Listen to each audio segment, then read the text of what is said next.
Welcome back to Generals and Napoleon, episode 57, the Battle of Bussaco.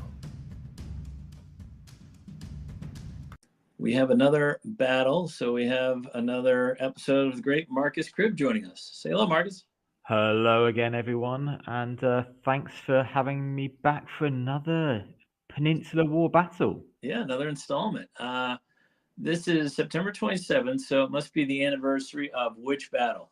It's the Battle of Bussaco in Portugal, and I already have to apologise for any Portuguese pronunciation that I might be butchering here. But there's a few different ways to spell it as well, whether it's a double S or an inflected C. But I'm pretty sure it's Bussaco, or at least that's the best my Anglo-Saxon tongue can do. So apologies to the lovely the Spanish and Portuguese people who will have a much better handle on this. Yeah, no, I'm excited to dive into it because I know you've been to this battlefield, correct? Yes, I have, and we'll come into it, I'm sure. But this is just unlike any other battlefield I've been to. It is so different. It's breathtaking. There's a pretty garden. There is actually a museum there, but this is dramatic as dramatic gets. Okay. We are fighting on a mountain. Yeah. Yeah. Well, before we get into that, I just want to make sure everyone knows about Marcus's Twitter handles and his webpage. Webpage is dukeofwellington.org, and your Twitter page is McCribb History, correct? Yeah. However you want to say it, or at mcribb history. So for Marcus Cribb there, and Twitter does pretty well by me, and get to reach out to some really good people, and it gets quite a lot of engagement. Indeed. Okay. So everyone, please check that out. So yeah, let's jump into the battle here. It occurred September 27th, 1810. And just to give some background, the Peninsula War at the beginning was kind of going France's way for Napoleon. Junot quickly captured Portugal. The royals of Portugal fled to South America. But then Wellington, the future Duke of Wellington, showed up and kicked Junot out, returned them home to the Convention of Sintra. But then Napoleon himself got involved and invaded Spain, and they chased Sir John Moore out through Corunna in Spain. And then what happens from there? Can you kind of fill us in? Yeah, so that's where we get to my favourite part of Wellesley coming back and kind of having to assess the situation against Ney and Soult. And he attacks up into Porto, liberates Portugal at the Second Battle of Porto, 12th of May, 1809, and then takes a bit of a risk going back into Spain and fights and closely wins the Battle of Talavera, which the British government ennoble him to Viscount, later Duke of Wellington. So from that point onwards, he's Lord Wellington, and that takes us for most of the summer of 1809, and then we start to push into 1810. And he's got to solidify Portugal. Remember, his main mission he's given is to liberate and support Portugal. But he knows that going on, that Spain's always going to be the battle. So it's quite important to think that he's always got to make sure that Lisbon's safe. And also he's got to think about the wider campaign. And those two things really kind of come to fruition at Bussaco. Okay. So Napoleon's probably at his wit's end. So he has a few options of who to place in command. Davout is there, Marmont is available, but he chooses Marshal Massena. Do you know why he sent Massena? Go on. Why did he choose Massena? Out of all of his many marshals. Well, I mean, the guy was naturally talented beyond. Amazingly talented as a military strategist, but he was also a magnificent looter in the cloth of Soult and some of the others. Yes. But he says, Massena, your reputation alone will be enough to finish the business and get the British out of the peninsula. So he's had a busy career by this point, hasn't he? Yeah, he's very experienced commander. Very experienced commander. They just defeated the Austrians again at Wagram. But he's old. He's 52 years old. But as General Foy says, he looks 60. He lost an eye due to a hunting accident with Napoleon. This is just after his accident, actually, isn't it? So right. He's lost an eye because Napoleon shot him in the face? Yeah, well. Or Berthier? Berthier took the blame, but everyone thinks it was Napoleon who shot Massena in the eye. But he's sent to control this army of Portugal, and he has two men serving under him, Marshal Ney and General Rainier, who probably think they could do just as good a job as Massena, don't you think? Yeah, and I think there's quite a few points that Ney does wonder why he's second in command on this campaign. But Right. Messina, he carries on. He has quite an impressive time in the Peninsular War. Mhm. But yeah, it's very interesting seeing Ney as a second in command to another marshal. Right. Right. And, like I said, he does have good support staff under him. Massena does. He has an army of about 60,000. And things start off well, right? They quickly win the siege of Ciudad Rodrigo. The Battle of Coa is, they say French victory, but really it was kind of a stalemate, but it wasn't a loss for the French. And then the siege of Almeida ended quickly with that massive explosion inside. So it seems like things start off well for Massena. Yeah, I mean, there's a few things there, isn't there? So Koa is an interesting one where Black Bob Crawford's light division are kind of caught in the surprise and managed to fight a very successful rear guard, a bit of a counter attack, and it's also one of my other favorite battles, probably my favorite small battlefield. But it's very different to Busako. It's actually Koa's beautiful, and Busako's dramatic. Almeida, this famous kind of lucky or unlucky shot that blows up the magazine and throws tons of gunpowder up and into the air and secondary explosions. So there's some elements of luck. There's some we're on the border, and then as we head towards Busako itself, we know that both sides know that there's a major pitched battle coming by this point. It's become a bit inevitable. So Rodrigo, Almeida have fallen, as you said. So Wellington starts to do some things. He starts to mine some bridges and dig up some bits of roads and blockading them to funnel the troops up towards Busako Ridge itself. And The he's French kind of troops. Yeah. hmm, Yeah. So, I mean, let's talk about the topography real quick because I still don't understand why Massena attacked at this point, other than the fact that they're pretty much undefeated. Ciudad Rodrigo, Coa, and Almeida were going so well. But let's talk about the topography because I don't understand why you would assault a ridge that high and that long. no. I mean, so Busako Ridge is about 10 miles, 16 kilometers long. I think it's over 500 meters, like 1,800 feet high. Mm-hmm. It's tall and it's not a gentle climb in any way, shape, or form. It is steep. It is like a knife ridge back at certain points. And I can't remember if I said this in the last recording or not, but my little Portuguese hire car going up there was in first gear, really struggling, and I was like changing gear around the corners, like a scene out of the Italian Job original, Right. Michael Caine Right. original. The Um, original. Yep. yeah, and it really was steep to drive up there. Nowadays, it was quite heavily wooded. Mm-hmm. It wasn't wooded then; it was quite exposed, but it's a hell of a position. You can see for miles and miles. So Wellington's troops would have had really good fair warning about anyone coming. Right. Probably like a good day of march. Troops marching create a lot of dust with wagons and boots and things getting thrown up, as well as it's not quiet. Horses, Right. the accoutrements onto horses jangle and people laugh, swear, music, all that kind of stuff. Yeah. And then just think marching up a 500-meter plus ridge is Right. very hard going. Never mind the fact that this is going to be in a battle, so there's going to be incoming fire on you. Right. And it's not like it's your artillery or cavalry can support you. It's all on the infantry. This is massively going to be on the infantry. I think there's points of it that the French artillery could actually not reach the peak because it's actually too steep.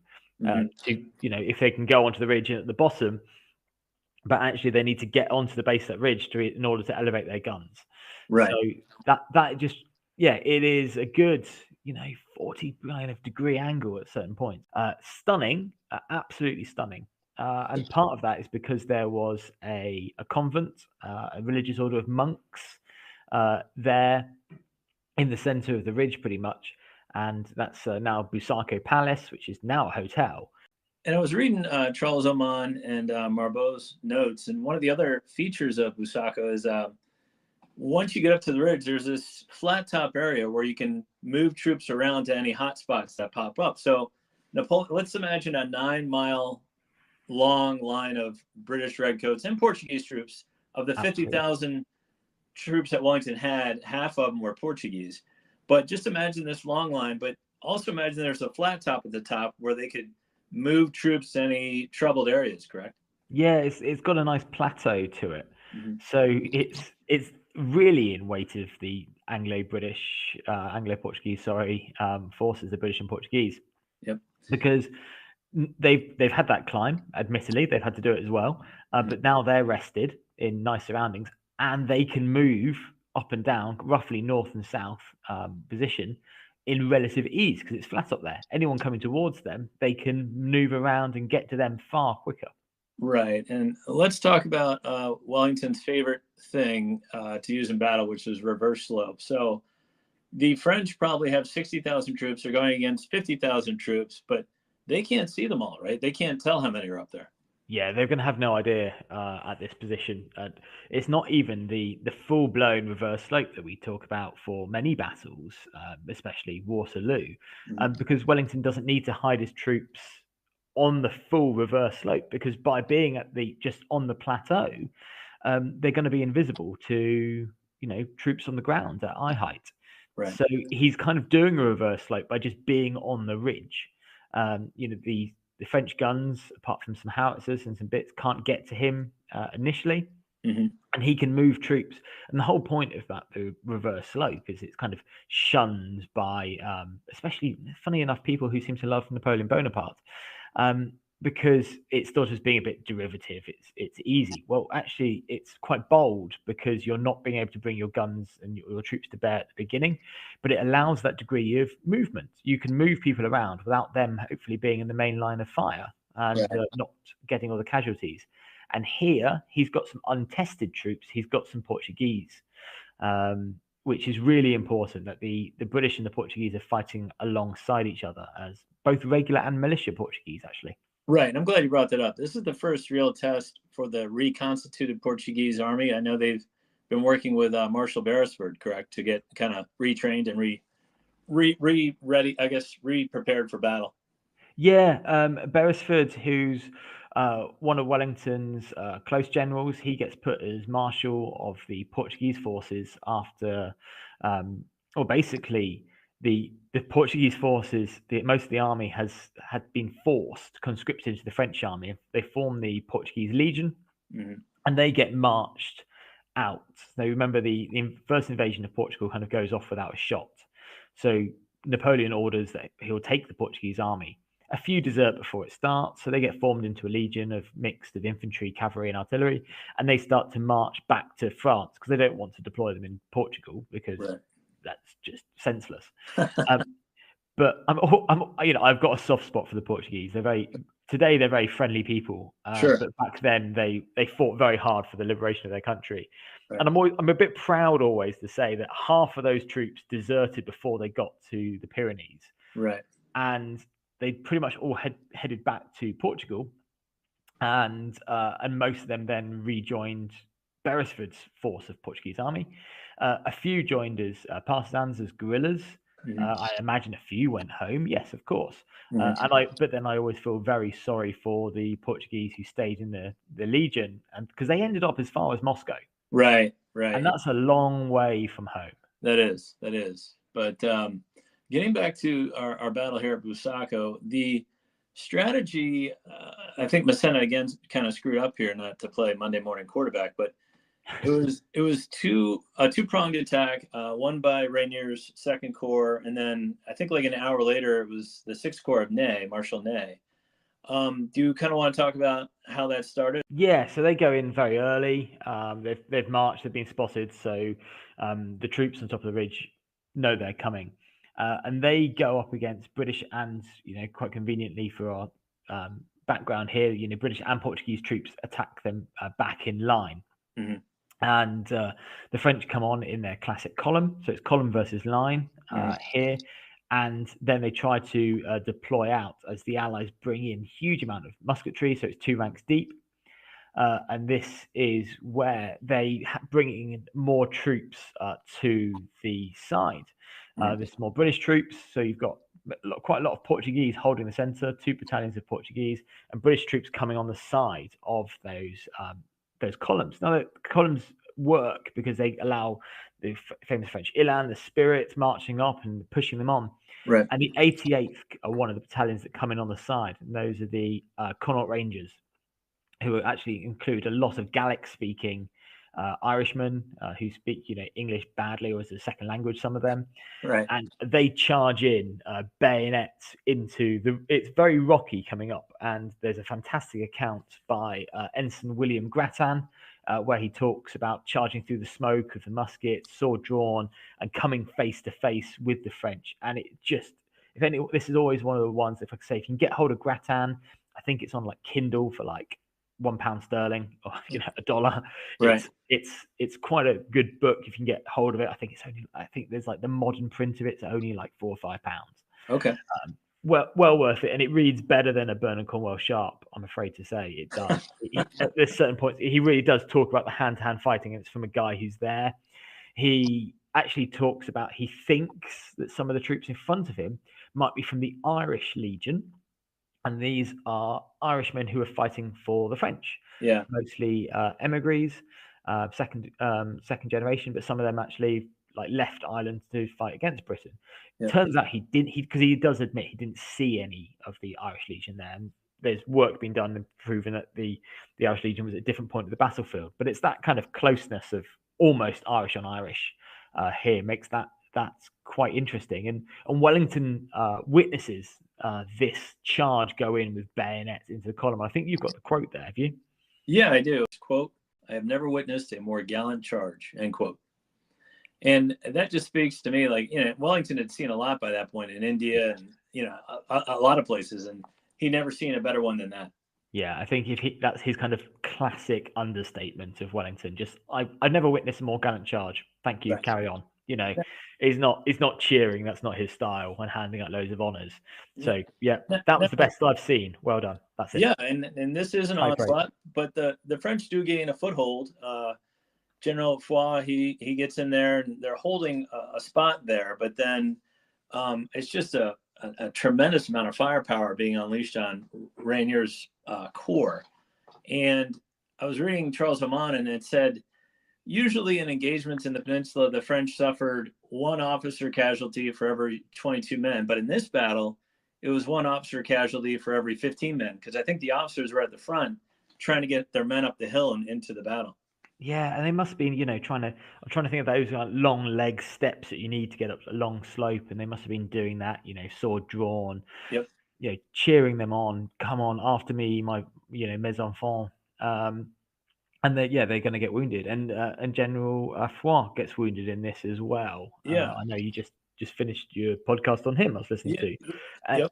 Another really interesting character, and he's there leading his troops. Indeed, and then for whatever reason, Ney's attack was supposed to be an hour later. Once he saw that Rainier's troops were at the top of the hill, so maybe they assumed that the British would funnel troops over to Rainier's attack, and then Ney's attack would be left unguarded, but that wasn't the case, was it? No, I think he's made this assumption. He's going on, and then as they reach the top of the crest, he comes against the British light infantry, the 43rd and the 52nd Oxfordshire Light Infantry. Correct. And these are part of Black Bob Crawford's famous light division. So these are your men who are very good at skirmishing. Actually, here they're kind of in line, and they kind of stand up out of this rocky crest, fire in volleys, and then charge, follow it in with bayonets. And you can imagine here, actually, it's going to be quite instantaneous. You've marched all the way up this crest. You might, if you're lucky, have seen your comrades fighting, but if not, you're just going to be in the middle of a column, and all you get is something out of the rock, hit up some troops, crashing volleys. It's going to be loud, people around you dying, and then you just see red coats coming towards you with bayonets, and they've got then the impetus of running down a slope towards you as well. So you're going to be physically knocked back as well. Right. It must be scary as heck. And let's say, like you said, you're in a column, but you actually make it to the crest, and then you see, my God, there's 50,000 troops up here. What are we doing? So it must have been terrifying. And then eventually the French forces are swept off the ridge. Several of their generals are wounded. One is killed, Grain Dorge. So I know they kind of run back down the hill, and that's kind of where the battle ends up. Yeah, I mean, give them their credit in that they do, they do get onto the ridge, especially the second corps attack, as we say. I think they rout a unit of Portuguese militia. Yep. But I mean, and that in itself, I think, is an incredible feat, just getting up that ridge under the fire. And yeah, by this point, when they start to rout, I think there's quite a lot of prisoners captured in this engagement as well, and especially some ranking brigade level commanders of the French are kind of captured as they're trying to rally men around them who are fleeing. It means that they're more static, and the Allies can get in amongst them and capture them. I think it's about 400 captured. Yeah, it's the French suffered 522 dead, 3,600 wounded, and about 400 captured. The Allies only 200 dead, 1,000 wounded, and about 51 missing. So the French suffered about 3 times what the British and Portuguese suffered. Yes, and just a quick word on missing. Sometimes that is dead. We don't know where they've gone. Sometimes it's administrative error, but more often than not, it's somebody who's taken their chance to desert in the confusion. Okay. It could be one of a few things, but that's often what missing comes into.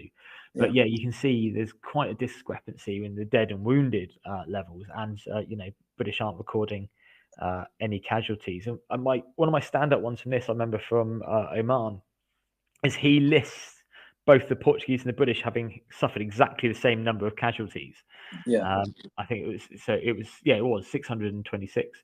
So that shows just how much here the Beresford's Portuguese and Wellington's British are fighting alongside each other in this battle, and it's a really old alliance, the Anglo-Portuguese alliance. It goes back to early medieval era and still goes on today, despite recent political situations. So I think it's a really solidifying point where these men have stood up, and there's a few accounts afterwards as well of the British saying, "Yeah, the Portuguese weren't bad," which is a strong British praise to say, "Yeah, that's okay." Well, on the other side, and you mentioned this before, I'd like to point out, I mean, the chances of success were slim. How heavy are the packs and the muskets that the French troops are carrying up this giant hill? Yeah, I mean, it's going to depend man on man, but I always say it's roughly 40 to 50 kilos, depending on if they've still got their spares of clothes and how much food, and especially for the French, how much loot they're carrying. So, and people would carry, additional things because they wanted to, or additional things because they've stolen it. So, Right. it will vary, but actually, if you take off like modern body armor and helmets, it's quite equatable to what a soldier would carry today in their Bergen, in their backpack. You carry a spare pair of shoes, you carry something to sleep in, you carry some food, you Yeah, carry a spare shirt. yeah, So but imagine falling that down doesn't a change. hill while people are shooting at you. Yeah, and they don't. The soldiers of the time very rarely tend to drop those bags because you don't have the logistics chain to support you. So Right. they tend to fight with their packs on. Okay. Well, Massena obviously realizes this is a bad idea, and he kind of reorganizes his troops at the base of the hill, but he kind of skillfully outflanks Wellington the next day, correct? Yeah, and I think actually this is one that Ney leads on and says, "Let's go round." So Wellington finishes the day still on the ridge. There's a little bit of rear guard skirmishing at the end of the day and the next day, but Massena, I do believe it was led by Ney, kind of It goes was. round the north. Yeah. I think they found some Portuguese citizen or resident told them about a path around it, and they and his troops found it and kind of went from there and took Coimbra shortly after. Yeah, and they keep going. And actually, you mentioned Coimbra, which is a beautiful university city, one of the oldest libraries in Europe. And yeah, I know they drop all their sick and wounded in Coimbra, and then actually as they march on, the Portuguese get amongst them. I think there's some pretty horrible scenes actually. Yeah, yeah. But they march on, and Wellington knows that they're marching round. He sees this. He's still on the ridge, so he can witness it happen, and he's not phased by it. and he picks his army up in good order. This isn't like a retreat to Corunna. You Right. know, they turn around, march in disciplined lines back to Lisbon, and he's pretty non-phased by this, isn't Yeah. he? And he's got a surprise waiting for Massena, doesn't he? Yeah, he does. He's got the lines of Torres Vedras, Yeah. which are three principal lines: a primary, secondary, and then there's a outer works around Lisbon of about 150 defensive positions that, wherever possible, they interlock. They use natural ravines and features. They actually have chain links across the mighty rivers, and even some Royal Navy gunboats on the rivers. So it's impassable because Lisbon's actually on a bit of a peninsula of itself, Mm-hmm. and it funnels the Massena's troops down. And though some attempts are made against the first line, the primary line, they're never breached. Yep. And they are very strong defensive positions. It was Wellington's idea, and he's handed it over to Royal Engineers Colonel Fletcher, and Richard Fletcher with his Portuguese labourers who design and build. And each, what I find really strange but quite impressive, is every single one of these forts is unique. They don't take a design and copy and paste it across. They build a different fort at every position. Right. Right. And, I think Wellington reached the lines of Torres Vedras by October 10th. So basically 2 weeks after the battle. And I know Massena has received a lot of flack for not doing more to. Now he didn't know about the lines of Torres Vedras, nor did Napoleon. So, he was kind of probably licking his wounds at Coimbra. He couldn't retreat because he's Massena. He's not going to retreat anywhere. And he probably didn't want to attack the British again after receiving that bloody nose. So I really can't fault him for kind of reorganizing Coimbra, but I think just leaving your wounded there while you went on to the lines was probably a bad idea. Yeah, I mean, I was interested in what your assessment would be. His big problem he's now going to have is by being outside in what's now the autumn of Torres Vedras, is Wellington and the local troops have brought as much food inside the lines as possible to survive the winter. So it's basically scorched earth tactics. Right. Not all of the Portuguese abandon their homes, but also he takes a lot of the Portuguese inside. And worthy of note, because this doesn't get mentioned all the time, is actually the food primarily goes to the fighting men. So there is actually a high element of starvation within the Portuguese that winter. Right. But that's nothing like Massena's men suffer. Yeah. They're going out, they're trying to find fodder for the horses and food for themselves. They have clashes with guerrillas. This is the height of if a man goes off by himself to find his own food, and he comes across a local, the local will try to kill him. Yeah. Better than not. This is where it gets very nasty. Yeah, I mean, by the time he finally leaves, he retreats into Spain in 1811. He's lost 25,000 men from sickness or starvation. So yeah, it's pretty bad out there. Yeah, that's 25,000 out of what, 60,000. So Yep.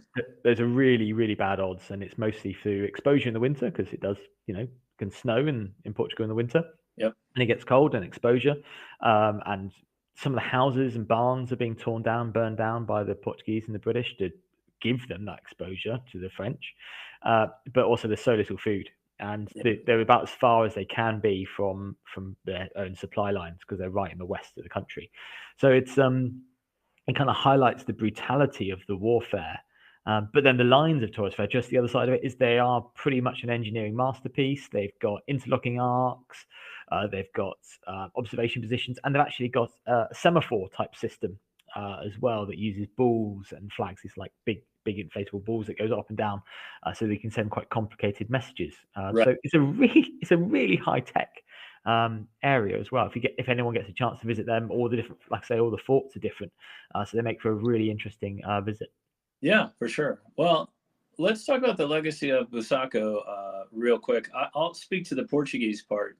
I think it was a major morale boost for them. Gosh, when Napoleon invaded in 1807, they barely put up a fight, which, basically scared the royal family off to South America. But this battle was the first time they kind of were really organized. They had the British supporting them, and they fought toe to toe with, the best troops in Europe, the French, and performed quite well, don't you think? Yeah, I think we should never underestimate what the Portuguese contribution is to the Peninsular War. So Mm. here is it's not their first time fighting. We do see them in from about the 1809 campaign, Right. but it's their first time in a pitched battle side to side with the British. Before, it's been quite a lot of flanking maneuvers. Uh, Always like to shout out to the little ones that we don't talk about very often. So the Loyal Lusitanian Legion, who are like an irregular force, have been out in the mountains for the whole time with Right. men like John Trant and Robert Wilson, British officers doing pretty strange things in the in the hills, holding up the French. Right. Um, and they, very much like kind of ranger tactics, very impressive. Yeah. But this is them, regular line infantry fighting alongside British regular line infantry against French regular line infantry. So there's a lot of comparisons can be made, and there's one unit of Portuguese militia that break when the two corps get onto the ridge. But then they are the militia, they're not as well trained. They are Right. there for the duration of the war or short time in campaign. But the Portuguese line troops do very well.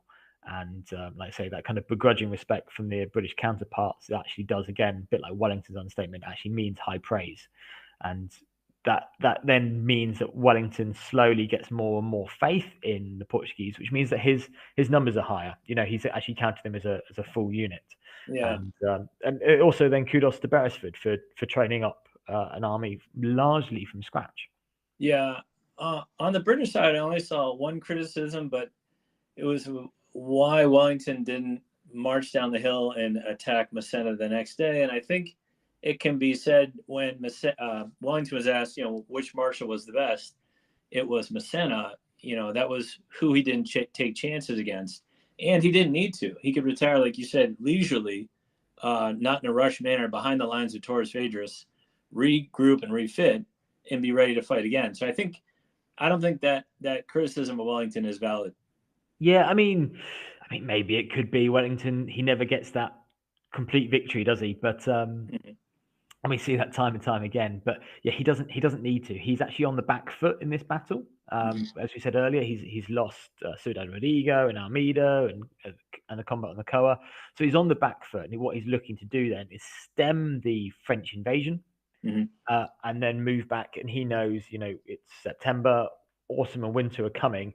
I've got the lines of Torres Vedras; they're finished, and we can test them out. And he has relative faith then in those lines. And let's face it, it's quite mountainous terrain there as well. So he can, if worst case scenarios, he can fight a similar battle again. It'll be more risky because it's closer to the capital, but he can fight that again. But there are actually troops in the capital, British and Portuguese, there to bolster his numbers. So he can play, he can kind of do that risk benefit analysis that officers need to do, as well as, in a modern business place that you kind of weigh up your risks. And he goes, okay, yeah, we can move back in order. Whereas if he goes on the attack and Messina manages to do a counter attack, actually, then he's off his mountainous ridge. Bussaco was a good place, hence he stayed there the next night as well. So Right. Well, it's an interesting one. But my takeaway from Bussaco is, yes, as well as counter attacks and bayonet charges and Portuguese bravery and fantastic engineering in the background, this dramatic scenery, if you get a chance to visit somewhere, as far as different battlefields go, Bussaco is about the one that you think it's very different to most Napoleonic battles that happen to be big open flat fields. This right. is not Right. that. Right. Yeah. It sounds like unlike any other battlefield you'll find, and yeah, it sounds really intriguing. But yeah, no, I appreciate that overview, Marcus. That was very impressive, and yeah, I think it's a battle that, there's bigger battles in the Peninsula War, obviously, Fuentes de Enoro and Salamanca, but I think this one's very intriguing, don't you? Yeah, I really like Bussaco because it is that test bed of the Anglo-Portuguese troops and alliance, and having Massena and Ney against Wellington here, Right. but also the stunning scenery. It's got a cute little museum. Do go and visit as well if you get that chance. You'll need to get a hire car up there, probably a bigger one than the one I hired. But it's stunning. Or I'll put some photos up, I'm sure, for this for when the podcast goes out. But it's stunning. It's dramatic. I had a lot of fun running up and down the slopes and tiring myself out. And yeah, it's a really good one. From my only one always is I kind of wonder why Massena didn't bypass the whole situation. I probably know the answer. He doesn't want to be attacked in the rear, but I wouldn't want to be stood at the bottom of Bussaco Ridge and go, I'm whether I was an Yeah, officer on a horse or a man with a pack, it's going to be hard going. yeah, yeah. And I thought about that. Like maybe if he would have tried like just a single attack instead of a two prong, like the system that Napoleon used when he invaded Spain, he basically made a sledgehammer at Tudela and then split that sledgehammer into parts to wrap around the Spanish army. But again, that was more on flat fields. I don't know going uphill what would have worked. So yeah, you make a good point. I don't know. Yeah, I don't know what Massena was thinking either. No, I mean it's very sometimes easy to have the benefit of hindsight and Yeah, safe living and guess them, but that's part of the fun of it, I guess, as well. yeah, But it certainly doesn't seem like the an option that had much benefit. I think the odds were stacked against him from the offset, and I think the French did very well, especially two corps to get onto the ridge itself. yeah, indeed, They did very well for that. indeed. Well, thank you, my friend. Another good episode as always. And yeah, let's reconvene in October. I'm sure we have more battles coming up. I'm sure they do, and I always enjoy these overview styles. I hope other people do. So let us know what they think and what else we can do. Sounds good. Thank you, Marcus. Fantastic. Thanks, everyone.